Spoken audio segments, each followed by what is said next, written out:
তোমরা সবাই। তো আজকে আমরা যাচ্ছি মুর্শিদাবাদ। মুর্শিদাবাদে কিভাবে গেলাম, কোথায় থাকলাম, কি কি খেলাম, কি কি ঘুরলাম, সমস্ত কিছু জানতে হলে ভিডিওটা শেষ পর্যন্ত দেখতে হবে। শেষে সমস্ত ডিটেলস দেওয়া থাকবে। তো চলো শুরু করি।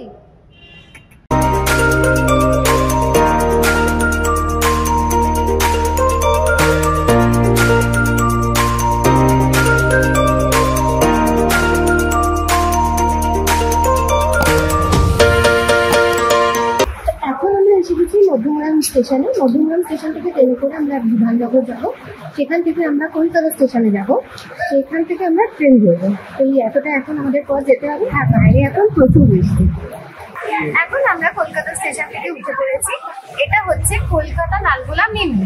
তো আমরা বিধাননগর নেমেছিলাম, দমদম না, সরি বলতে ভুল হয়েছে। আমরা বিধাননগর নেমেছিলাম। বিধাননগর থেকে আমরা অটো করে কলকাতা স্টেশনে চলে গেছি। তো ট্রেনটা দেখলাম দাঁড়িয়েই আছে, তো আমরা ট্রেনে উঠে পড়লাম। এখন আমাদের গন্তব্যস্থল হচ্ছে মুর্শিদাবাদ। তো 2:10 এখন বাজে। তো ট্রেন একদম রাইট টাইমে ছেড়েছে। এখন পরবর্তী স্টেশন হচ্ছে দমদম। বৃষ্টি ভেজা স্নিগ্ধ ও মনোরম পরিবেশ দেখতে দেখতে সন্ধে নেমে এলো আর পৌঁছে গেলাম মুর্শিদাবাদ।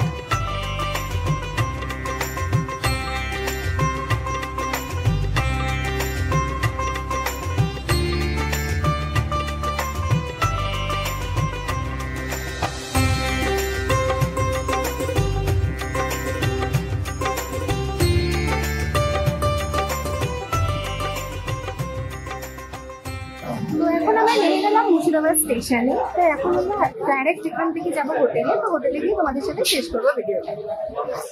তো এখন আমরা এসে গেছি হোটেলে, যে আমরা যে হোটেলে থাকবো সেই হোটেলের রুমে। তো এখন আমি তোমাদের রুমগুলো দেখাচ্ছি না, কারণ আমি রুমের যে ভিডিওটা করবো সেটা একদম লাস্টে দেখাবো। তো ডিনারের জন্য আমরা চলে গেছি এই হোটেলেরই একটা রেস্টুরেন্টে। কি কি খাবো না খাবো তোমাদের সব দেখাচ্ছি, তো দেখো। আমরা নিয়েছিলাম 3টে চিকেন বিরিয়ানি, যেটা খেতে খুবই ভালো ছিল। আর নিয়েছিলাম 3টে পরোটা আনলিমিটেড তরকারি, 2টো নান আর mixed veg. The next day. Hello, good morning. আজকে হচ্ছে মুর্শিদাবাদে আমাদের দ্বিতীয় দিন।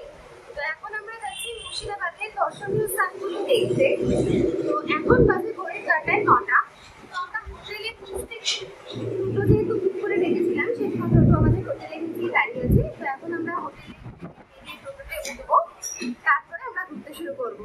আর দেখতে পাচ্ছি এখানে আবহাওয়া ঝিরিঝিরি বৃষ্টিও হচ্ছে আর খুব সুন্দর হাওয়া। তো পরিবেশটা সুন্দর, কিন্তু বৃষ্টিটা হচ্ছে। এখন আমরা এসে গেছি কাঠগোলা বাগান বাড়িতে। তো দেখো এই সামনে যাচ্ছে রাস্তাটা।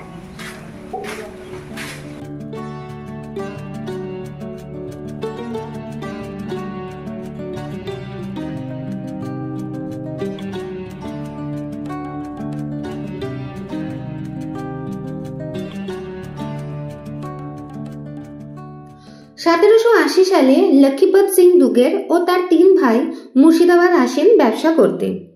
তারা ছিলেন জৈন ধর্মাবলম্বীর মানুষ। তখন মির্জাফরের ছেলে নবাব মুবারক উদ্দৌলার থেকে 1200 টাকা দিয়ে 999 বছরের জন্য কিনে নেয় 260 বিঘা জমি।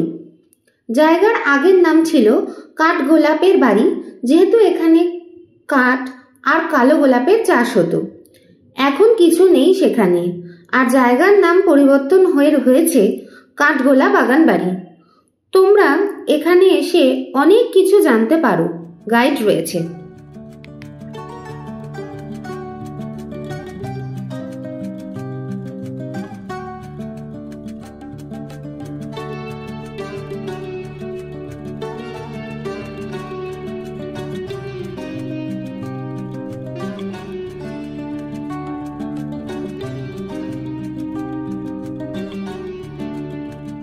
সামনে দেখতে পাচ্ছ, এটা হচ্ছে তখনকার দিনের নাচমহল।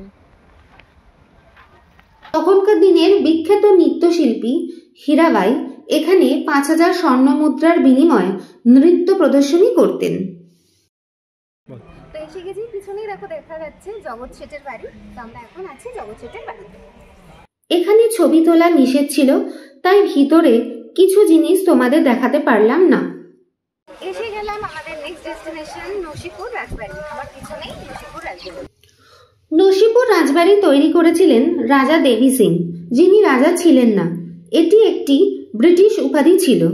আসলে তিনি ছিলেন একজন অত্যাচারী খাজনা আদায়কারী। যারা খাজনা দিতে পারত না তাদের উপরে অত্যাচার ও প্রয়োজনে ফাঁসির সাজা দিতেন।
এছাড়াও রয়েছে অনেক পুরনো ঐতিহাসিক সামগ্রী যা তোমাদের ঘুরে দেখালাম।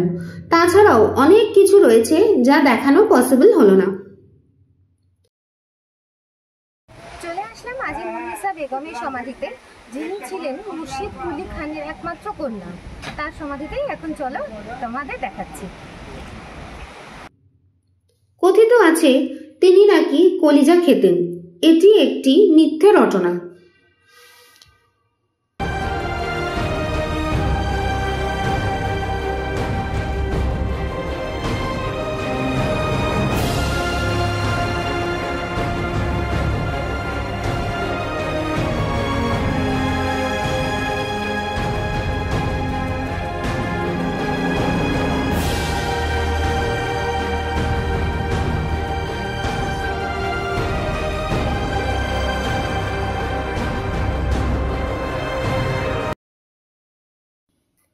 এটি হলো বিখ্যাত জাহান কোষা কামান।